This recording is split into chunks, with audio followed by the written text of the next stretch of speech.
Hi, my name is Frank Brehany. I'm the Consumer Director for Holiday Travel Watch. Today I'm joined with my very good colleague from CO Gas Safety, the Carbon Monoxide Safety Society based here in the UK. And we're here today to deliver a letter to the Cabinet Office because, wait for it viewers, the Cabinet Office haven't responded to our letter of 3 years ago, in which we highlighted a number of issues, including the use of public information films on carbon monoxide, and also to meet with campaigners like Stephanie. And I don't know what you think, Stephanie, but 3 years seems an awful long time to be able to reply. It is pathetic, isn't it? And after all, they're all paid, they've got secretaries, presumably, computers, whatever. Why can't they at least communicate properly with us and meet us? We have been campaigning since 1995 for primetime TV warnings about carbon monoxide, because otherwise, how is anybody to know about this? When we first started, I didn't know anything about CO, and I talked to all the families, and they said, well, how could I stop my loved one dying when I didn't even know what CO it was, for a start? Secondly, you can't sense it using human sensors of any kind. And thirdly, I didn't know how to prevent it. Now, less than 2% of CO in the air can kill you within 1 and 3 minutes. It's lethal. Shocking. Why are people not being warned? The government and the industry should do this. I totally agree. I mean, the whole point that I initially raised about the public information films was, I suppose from my perspective, thinking about the holidaymakers, was to get them the information directly to consumers. What is the most direct way you can do it? It is by an informational film and spreading it through the social networks. That seems to me to be common sense. And hey, do you remember how I did that Freedom of Information Act application where I was asking about the energy switch, U-switch? And we found out, do you remember, that it cost the taxpayer £4.7 million, and apparently it saved consumers £38 million.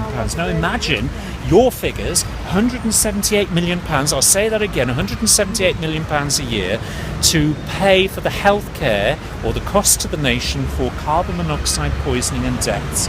In holidays, we've calculated it's about 5.2 million.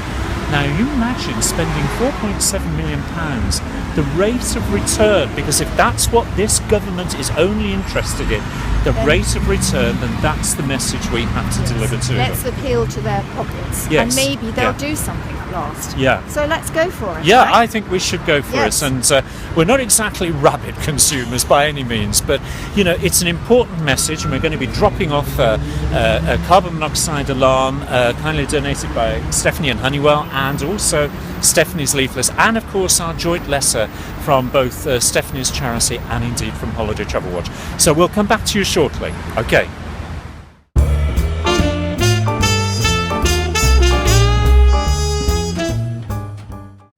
Okay, we have been, Stephanie and I, to the Cabinet's office, and I'm sorry for laughing, but we've had the most bizarre experience.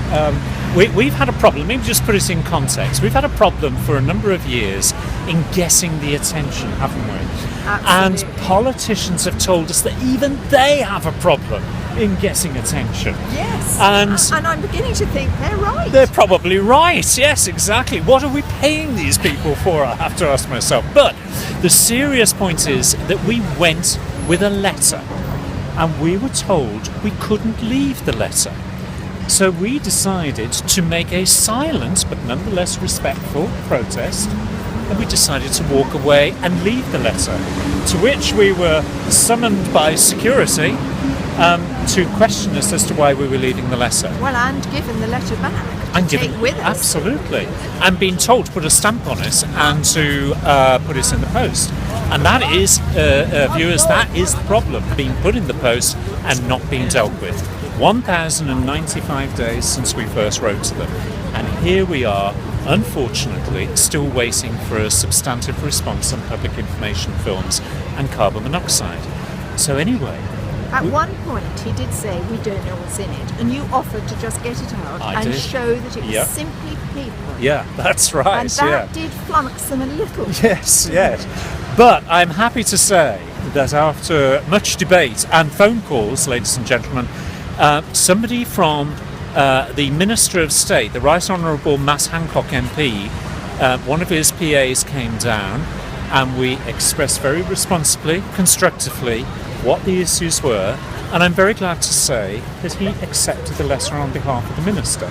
And he accepted a press pack and some leaflets and some CO alarms. Yeah, absolutely. And was very nice. Yeah, I mean, government doesn't have to be this difficult, does it? It shouldn't. It shouldn't be difficult. We're supposed to be in a democracy. Yeah, absolutely. And the problem is, I think sometimes, and disagree with me if you don't agree with this, Stephanie, by any means, but I do feel that sometimes the MPs and the Lords are kind of creating this false barrier around the people we should be talking to.